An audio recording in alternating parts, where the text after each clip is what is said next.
का dictator president Kim Jong Un. कहा जाता है कि इसने नॉर्थ कोरिया में अपनी अलग ही दुनिया बसा रखी है, एक ऐसी दुनिया जिसे जीता भी यही है और चलाता भी यही है। किम जोंग उन एक ऐसा डिक्टेटर है जिसे दुनिया का कोई भी मुल्क हल्का नहीं लेता, फिर चाहे वो अमेरिका ही क्यों ना हो। यहाँ की आर्मी भी यही है और गवर्नमेंट भी यही। ये ना सिर्फ ताकतवर इंसान है बल्कि बहुत खतरनाक भी। इधर लॉ बनाने वाला भी यही है और तोड़ने वाला भी यही। इसके बनाए हुए लॉज को अगर किसी और ने तोड़ने की जुर्रत की तो उसको सफाए हस्ती से मिटाना इसकी जिंदगी का मकसद बन जाता है, फिर चाहे वो इसका सगा अंकल हो या इसका अपना भाई ही क्यों ना हो। नाजरीन, north Korean president Kim Jong Un का बड़ा भाई किम जोंग नैम हमेशा से ही नॉर्थ कोरियन रेजिम के खिलाफ आवाज उठाया करता था। 2003 में इसको सजा के तौर पे मुल्क से निकाल दिया गया और वो चाइना में शिफ्ट होकर खामोशी से अपना गुजर बसर करने लगा। अपने हाफ ब्रदर को मुल्क से निकालना नॉर्थ कोरियन प्रेसिडेंट के लिए कोई अच्छा फैसला साबित नहीं हुआ, क्योंकि रिपोर्ट्स के मुताबिक Kim Jong Nam North Korea के सबसे बड़े दुश्मन अमेरिकन स्पाई एजेंसी CIA का इन्फॉर्मर बन चुका था और उनको इन्फॉर्मेशन सप्लाई किया करता था। किम जोंग उन को खतरा था कि CIA उसको मरवाकर उसके भाई को ऊपर लाएगी और नॉर्थ कोरिया की गद्दी पर बिठाकर अपनी मर्जी के फैसले करवाएगी। लिहाजा अब ये मसला किम जोंग उन के लिए हलक की हड्डी बन चुका था, एक ऐसी हड्डी जिसको तोड़ कर निकाला जाएगा।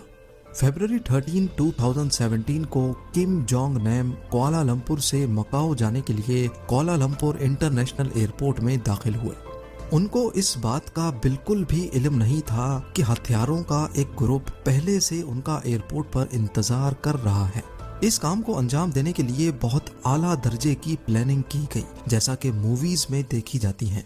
एक कोरियन आदमी ने खुद को टीवी प्रोड्यूसर जाहिर करके 2 खवातीन को ये कहकर हायर किया कि वो एक कॉमेडी शो स्टार्ट करने वाला है। एक खातून का ताल्लुक मलेशिया से जबकि दूसरी खातून वियतनामीज थी। उनको बताया गया कि वो एक प्रैंक शो करने जा रहे हैं जिसमें अनजान लोगों के चेहरों पर ऑयल लगाना है और फिर एक सीक्रेट कैमरा से उनका रिएक्शन रिकॉर्ड किया जाएगा। दोनों खवातीन का कॉन्फिडेंस बनाने के लिए कई महीनों तक उन्होंने ये प्रैंक शो वाकई में शूट भी किया, जिसमें बेबी ऑयल का इस्तेमाल किया जाता था। लेकिन उन दोनों खवातीन को जर्रा बराबर भी भनक नहीं पड़ी कि ये प्रैंक एक दिन उनको ले डूबेगा। 13 फरवरी 2017 को सो कॉल्ड प्रोड्यूसर ने दोनों खवातीन को यही प्रैंक करने के लिए कुआलालंपुर इंटरनेशनल एयरपोर्ट बुलाया। नॉर्थ कोरियन प्रेसिडेंट का भाई किम जोंग नैम जैसे ही एयरपोर्ट में दाखिल हुआ तो प्रोड्यूसर ने इशारा करके प्रैंकस्टर्स को बताया कि उनको अब ऑयल इस टारगेट के चेहरे पर लगाना है। लेकिन इस बार ये बेबी ऑयल नहीं बल्कि एक जानलेवा नर्व एजेंट था। CCTV फुटेज में देखा जा सकता है कि दरवाजे से अंदर जाने के फौरन बाद एक खातून अपने हाथ पे ऑयल मलती हुई गई और टारगेट के चेहरे पर ये ऑयल लगा दिया। किम जोंग नैम जो इस बात से बिल्कुल बेखबर था, उसने काफी गुस्से का इजहार किया। प्लान के मुताबिक ऑयल लगाने वाली खातून हंसती हुई ये शरारत करके मौके से फरार हो गई। किम जोंग नैम वापस गेट से बाहर आया और ऑफिसर्स को इस बात से आगाह किया। ऑफिसर्स ने फौरन उसको एयरपोर्ट पर ही मौजूद मेडिकल फैसिलिटी भेज दिया। इसी दौरान ब्लैक ड्रेस और सूटकेस में एक शख्स जो ये सारा मंजर देख रहा था वो मेडिकल फैसिलिटी के बाहर आया और इस बात की तसल्ली की कि वाकई किम जोंग नैम पर ऑयल ने असर किया भी है कि नहीं। 10 मिनट के अंदर अंदर ऑयल ने अपना काम दिखाया और किम जोंग नैम ने मेडिकल फैसिलिटी में ही दम तोड़ दिया। ये VX नर्व एजेंट था जिसका एक कतरा भी अगर चेहरे पर लग जाए तो ये सांस की नाली के जरिए लंग्स में जाता है और फौरन बॉडी के नर्वस सिस्टम को अटैक करता है। इस अटैक के नतीजे में बॉडी के न्यूरोट्रांसमीटर्स बंद हो जाते हैं, यानी अब बॉडी ब्रेन से सिग्नल लेना बंद कर देती है।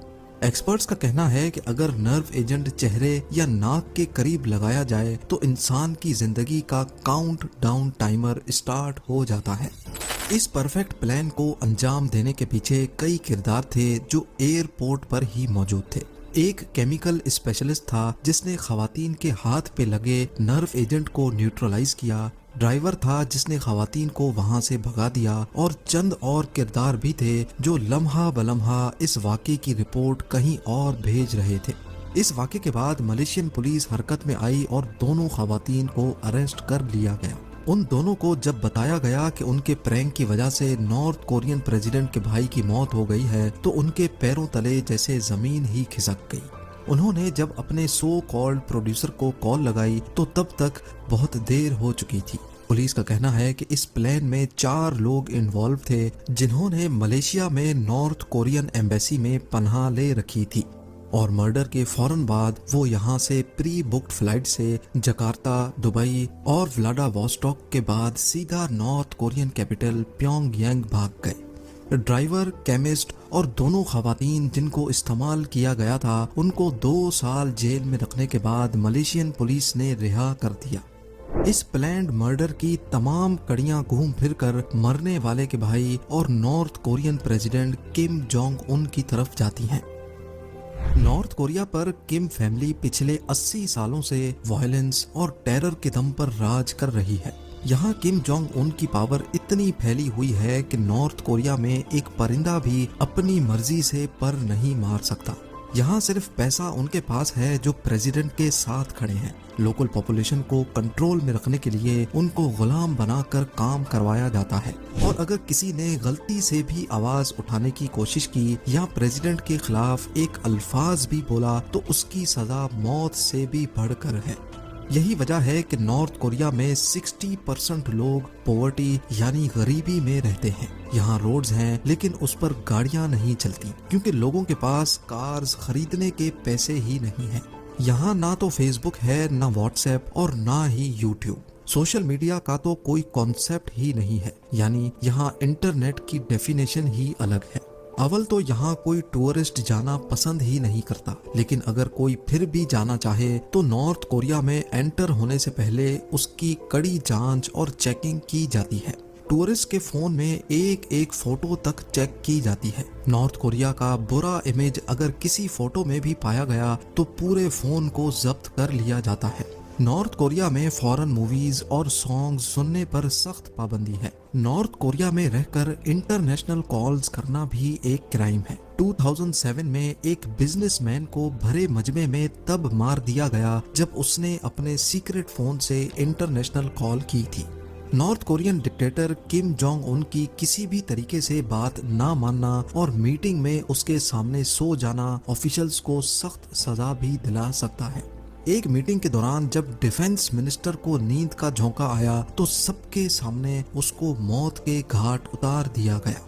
इन सब सख्त रूल्स के अलावा नॉर्थ कोरियन सिटीजन ने अगर गद्दारी की तो ना सिर्फ उसको बल्कि उसके बाप और उसके बच्चों को भी सफाए हस्ती से मिटा दिया जाता है, क्योंकि किम जोंग उनका मानना है कि जिस खून में भी गद्दारी आई तो वो उसकी पुश्ते मिटाकर लोगों के लिए एक दर्दनाक मिसाल बनाना चाहता है। ना सिर्फ इतना बल्कि यहाँ सिर्फ गवर्नमेंट अप्रूव्ड हेयर कट्स ही करवाए जा सकते हैं और यहाँ खेली जाने वाली गेम्स के भी अपने ही रूल्स हैं। नॉर्थ कोरिया में कोई भी रिलीजन प्रैक्टिस करने की परमिशन नहीं है। अगर किसी के पास किसी भी रिलीजन की बुक या एक पेज भी मिला तो उसको कड़ी सजा से गुजरना पड़ता है। यूं समझ लिया जाए कि नॉर्थ कोरिया दुनिया का सबसे बड़ा जेल है तो ये भी गलत ना होगा और इस जेल से निकलना सिर्फ मुश्किल ही नहीं बल्कि नामुमकिन है। नॉर्थ कोरिया दुनिया का वो मुल्क है जहां से भागना लिटरली इम्पॉसिबल है। ये सारी हकीकत जानकर हम सबके जहन में एक सवाल उठता है कि आखिर किम जोंग उन या उसके बाप दादा ने इतनी सख्ती क्यों कर रखी है। इस सवाल का सीधा सीधा जवाब है पावर। जी हाँ, जब कोई डिक्टेटर अपने लोगों पर जुल्म करता है तो उसको अच्छी तरह मालूम होता है कि अगर मैंने अपने लोगों पर से अपना रोब हटा दिया तो सबसे पहले वो मेरे तख्त को उखाड़ फेंकेंगे। यही वजह है कि किम जोंग उन अपने बाप दादा के फुट स्टेप्स को फॉलो कर रहा है। नॉर्थ कोरिया की ह्यूमन राइट वायलेशंस के खिलाफ किम का सबसे बड़ा दुश्मन अमेरिका भी खुलकर कुछ नहीं कर पा रहा, क्योंकि नॉर्थ कोरिया एक न्यूक्लियर पावर्ड स्टेट है। अमेरिका यहाँ फिजिकल इंटरवेंशन तो नहीं कर सकता, लेकिन किम का घेरा तंग करने के लिए अमेरिका ने नॉर्थ कोरिया पर खासी सैंक्शंस लगा रखी हैं। जैसा कि दूसरी कंट्रीज नॉर्थ कोरिया से किसी किस्म की भी ट्रेड नहीं कर सकती। गोल्ड, मिनरल्स, मेटल्स, आयरन और हत्ता के कोयला भी उनसे ना कोई खरीद सकता है और ना ही उनको बेच सकता है।